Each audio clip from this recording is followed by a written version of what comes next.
Hi hello வணக்கம், welcome to our YouTube channel. இப்போ நம்ம என்ன பண்ண போகிறோம்னா தக்காளி சீசனில் நிறைய கிடைக்கிறது, நல்ல தக்காளியாகவும் இருக்குது.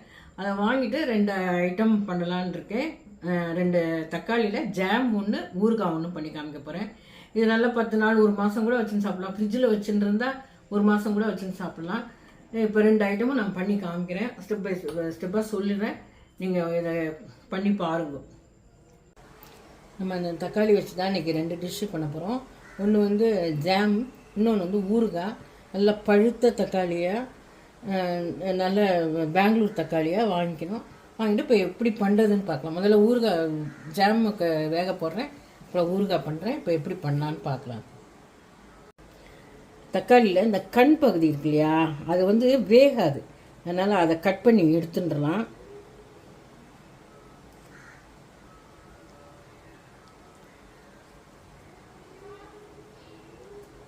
இது எடுத்துட்டு இந்த இடத்துல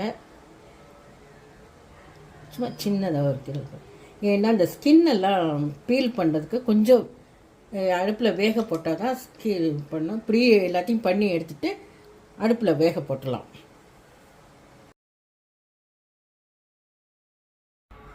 தக்காளி எல்லாத்தையும் நல்லா வேக போட்டுட்டேன். இப்போ இது வேகட்டும், ஒரு 10 நிமிஷம் நம்ம வெயிட் பண்ணலாம். அப்புறம் அந்த தோல்லாம் ஸ்கின்னெல்லாம் பீல் பண்ணி எடுத்துடலாம். இப்போ வேகட்டும், மூடி வச்சிடலாம்.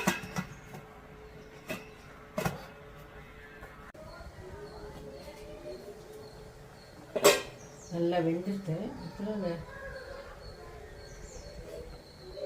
ஸ்கின்னெல்லாம் நல்லா பீல் பண்ணுற மாதிரி வந்துட்டு இப்போ ஆஃப் பண்ணிவிட்டு இதை ஆற வச்சு ஸ்கின்னை பீல் பண்ணி எடுத்துக்கலாம். அதுக்குள்ளே நம்ம ஊறுகாய்க்கு ரெடி பண்ணிக்கலாம். இந்த கடாயில் கொஞ்சோண்டு நல்லெண்ணெய் தான் ஊற்றணும். நல்லெண்ணெய் தான் நல்லது. ப்ரிசர்வேட்டிவ் கூட நல்லெண்ணெய் தான் ஊறுகாய்க்கெல்லாம். நல்லெண்ணெய் ஊற்றிட்டு இந்த தக்காளி வெட்டி வச்சுருக்கோம்ல, அந்த தக்காளியை பூரா அதை போட்டு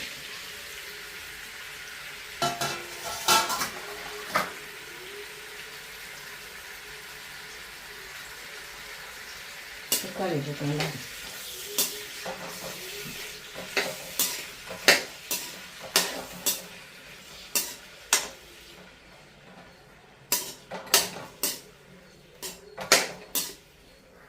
நல்லா பச்சை வாசனை வேகிற வரைக்கும் கொஞ்சம் வதக்கிக்கலாம்.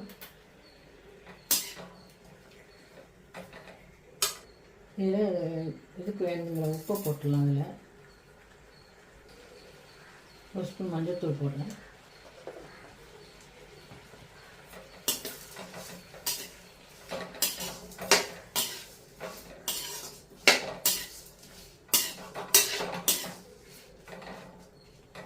இதை ஒருத்தர் ஒரு மாதிரி பண்ணுவேன், அரைச்சிட்டு அப்படியே எண்ணெயில் கடுகு தாளிச்சு போடுவேன். அது என்ன ஆகுதுன்னா திரிக்கிறது ரொம்ப தண்ணியாகிடுறதுனால இது ஒரு ட்ரிப் வதக்கிட்டோம்னா சீக்கிரமாக ஆகிடுறது, திரிக்காமல் நமக்கு கிடைக்கிறது. இந்த மேலே கீழே சுவரு எல்லாம் திரிச்சு விடுறது. அடுத்த இந்த மெத்தடு பண்ணுறேன். இதில் கொஞ்சம் புளி போட்டுக்கலாம். கொஞ்சம் புளி போட்டுறேன்.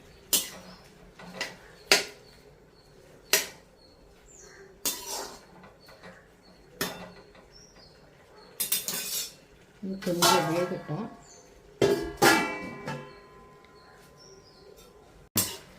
முக்கால்வாசி வெந்துடுத்து. இன்னும் கொஞ்ச நேரம் இருந்தால் போதும்.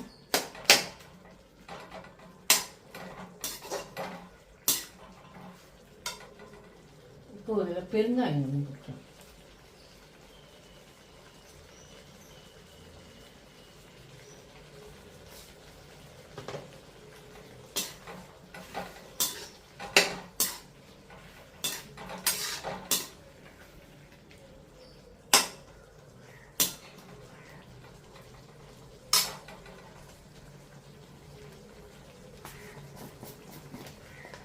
இதுக்கு வேண்டிய காரம் வந்து மிளகாய் 1.5 ஸ்பூன் போட்டிருக்கேன்.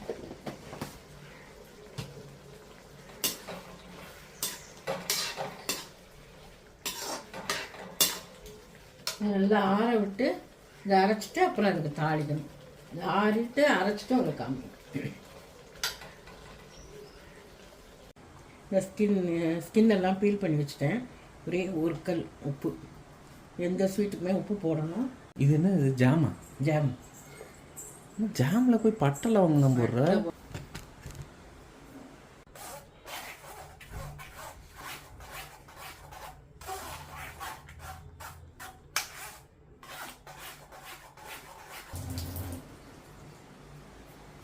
ஃபுல்லாக வடிகட்டினேன். இவ்வளோதான் சக்கை இருக்குது. இதே ஒரு 10 நிமிஷமாக உட்காந்து வடிகட்டினேன். எல்லாம் ஃபுல்லாக இறங்கி பல்பு பூரா வந்துடுத்து. போய் வந்து அடுப்பை ஆன் பண்ணி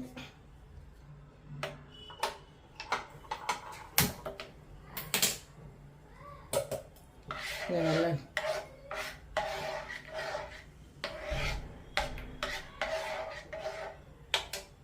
நான் வந்து 1 கிலோ தக்காளி எடுத்திருக்கேன். அதுக்கு 1/2 கிலோ சர்க்கரை போடணும். அப்போ தான் சரியாக இருக்கும்.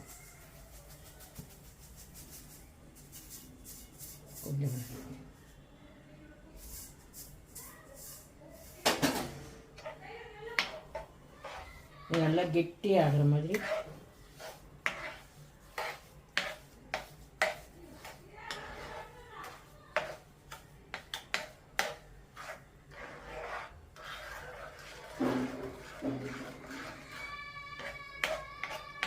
நல்லா கொதிச்சு அப்படியே கெட்டி ஆகிடும். சர்க்கரை பாகு மாதிரி ஆனவுடனே நம்ம இறக்கிடலாம்.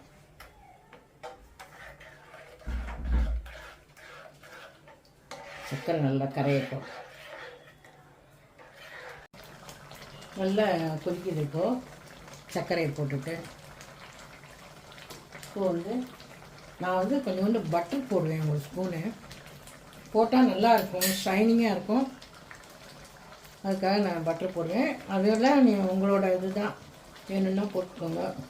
இந்த பட்டை கிராம்பு அதெல்லாம் கூட வேணும்னா போட்டுக்கோங்க. இல்லை ஏலக்காய் மாத்திரம் போட்டால் கூட போதும். இதெல்லாம் அவங்களோட டேஸ்ட்டுக்கு தகுந்த மாதிரி பண்ணிக்கலாம். அது அவசியம் கிடையாது. கொஞ்சம் வாசனையாக இருக்குமேங்கிறதுக்காக போட்டிருக்கேன். இது ஓரளவு அப்படியே போகுது.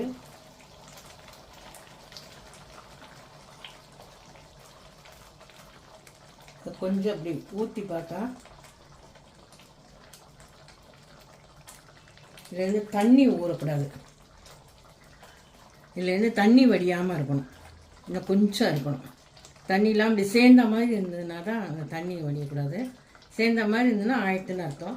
இதெல்லாம் ஏர்டைட் பாட்டிலில் போட்டு வச்சுருந்தா குழந்தைங்களுக்கு கொடுக்கறதுக்கு நல்லாயிருக்கும். அவங்க ரொம்ப இஷ்டமாக சாப்பிடுவாங்க. ஆயிடுச்சு, முக்கால்வாசி ஆயிடுச்சு. இன்னும் கொஞ்சம் இருந்தால் போதும்.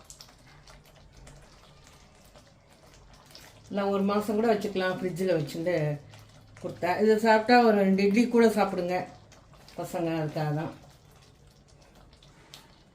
நீங்கள் உங்கள் இஷ்டம். இந்த வாசனை இதெல்லாம் பட்டை கிராம்பு வேண்டாம்னா நிறுத்திட்டு ஒரே ஒரு ஏலக்காய் போட்டு பண்ணலாம். குழந்தைங்களுக்கு கொடுக்குறதுனால பட்டர் போட்டுக்கலாம், நல்லது. ஷைனிங்காக இருக்கும் பார்க்குறதுக்கு. பார்த்தீங்களா எவ்வளோ நல்ல ஜோராக வந்துட்டோம். ஜம்முன்னு இருக்கு. அவ்வளோதான், அதை இறக்கி வச்சிடலாம். இப்போ ஊறுகாய் எப்படி போடலாம் பார்க்கலாம். பாருங்கள், தண்ணி அவ்வளோ வரல. இன்னும் 2 நிமிஷம் இருந்தால் அதுவும் நின்றுடும். நல்லா ஜாம் மாதிரி வந்துடும். ஒரு 2 நிமிஷம் இருந்தால் போதும்.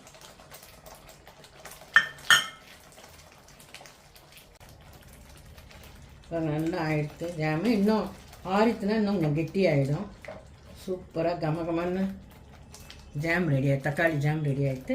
அடுத்து ஊறுகாய் தாளிச்சிடுவோம். இதே நல்லெண்ணெய் கடாய் வச்சு இதில் நல்லெண்ணெயில் தான் பண்ணணும். ஊறுகாய் ஐட்டம்லாம் நல்லெண்ணெய் பண்ண தான் நல்லாயிருக்கும். ஆயில் இல்லாமல் ப்ரிசர்வேட்டிவ் வராது.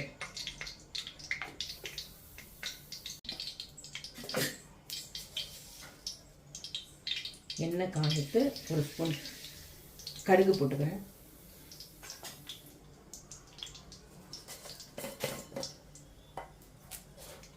கொஞ்சோண்டு வெந்தயம் போட்டுக்கிறேன்.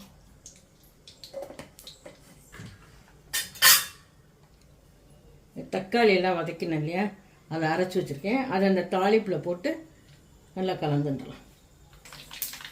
கடுகு வெடிச்சிட்டு இப்போ நம்ம அரைச்சதை வதக்கலாம்.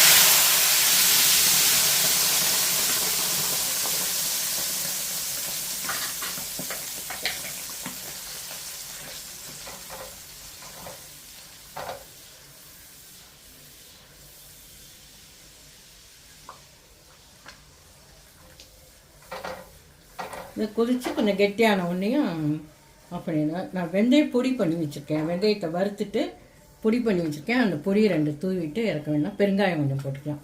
ஏற்கனவே அதில் கொஞ்சம் பெருங்காயம் போட்டிருக்கேன். இருந்தாலும் இந்த எண்ணெயில் போட்டால் கொஞ்சம் நல்லாயிருக்கும்.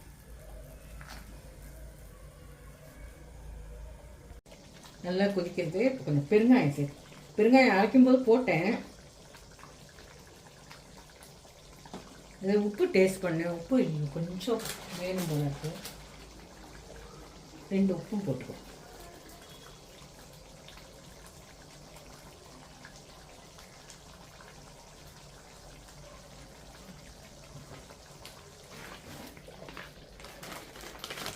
நல்லா ஒரு மாதம் ஒரு 10 நாள் கூட வச்சுன்னு சாப்பிட்லாம். சாத்தில் போட்டு பிசைஞ்சும் சாப்பிட்லாம். இட்லி தோசை எல்லாத்துக்குமே, பூரி சப்பாத்தி எல்லாத்துக்குமே நல்லாயிருக்கும். ஜாம் வந்து நல்லா அந்த ப்ரெட்டிலெல்லாம் இது பண்ணிவிட்டு கொஞ்சோண்டு நான் எல்லாத்துக்கும் வெல்லம் போடுவேன். வெல்லமும் போட்டு அவ்வளோதான். இதை நல்லா கொதிச்சு இந்த தண்ணியெல்லாம் ஊற்றி கெட்டியானோடனே ஆஃப் பண்ணிடலாம்.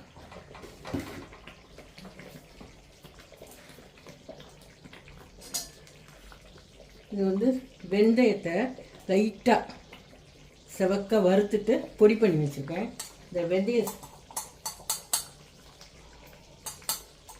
எல்லா ஊறுகாய்க்குமே இந்த வெந்தய பொடி போட்டால் நல்லாயிருக்கும். ஃபைனலாக இதை போட்டு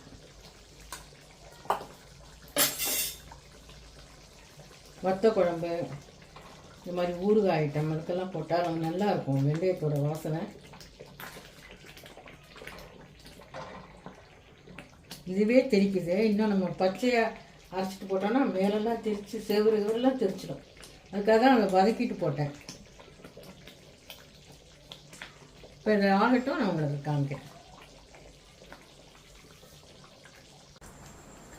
இதில் ஊறுகாய் நல்லா ரெடி ஆகிட்டு ஓரமெல்லாம் எண்ணெய் பிரிஞ்சு வந்திருக்கு. நல்லா வெந்துடுத்து சரிங்களா. கெட்டி ஆகிடுது. எல்லாத்துக்கும் தொட்டுக்கலாம். இட்லி தோசை எல்லாத்துக்கும் தொட்டுக்கலாம். சப்பாத்திக்கு கூட ரொம்ப நல்லா இருக்கும். அது எல்லாமே தக்காளி வந்து நல்லா சி வைட்டமின் ரிச்சுங்க இருக்கிறதுனால ரொம்ப உடம்புக்கு நல்ல ஹெல்த்தி கூட அந்த தக்காளி. நம்ம வெந்தயம் பெருங்காயம்லாம் போட்டிருக்கோம். உடம்புக்கு ஒன்றும் பண்ணாது. ரொம்ப நல்லாயிருக்கும். எல்லாருமே அதை செஞ்சு பாருங்கள். நம்ம தொக்கு பண்ணுவோம். அதில் கொஞ்சம் வேரியேஷன் அவ்வளோதான். தொக்கு நம்ம வெங்காயம் பூண்டு போடுவோம். இல்லாமையும் பண்ணுவோம். அது ப்ளைனாக இருக்கும். இது கொஞ்சம் வெந்தயம்லாம் போட்டு புளியெல்லாம் போட்டு பண்ணுறோம். அவ்வளோ ரொம்ப ஜம்முன்னு வந்திருக்கு. நல்ல வாசனையாக இருக்குது. இப்போ நான் எப்படி பிளேட் பண்ணுறேன்னு பிளேட் பண்ணி காமிக்கிறேன்.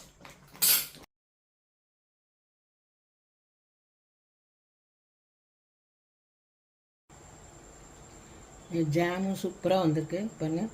அப்போ இப்போ கெட்டியாகிட்டு இது சூடாக இருக்குது. இன்னும் கொஞ்சம் ஆறுனா நல்லாயிடும்.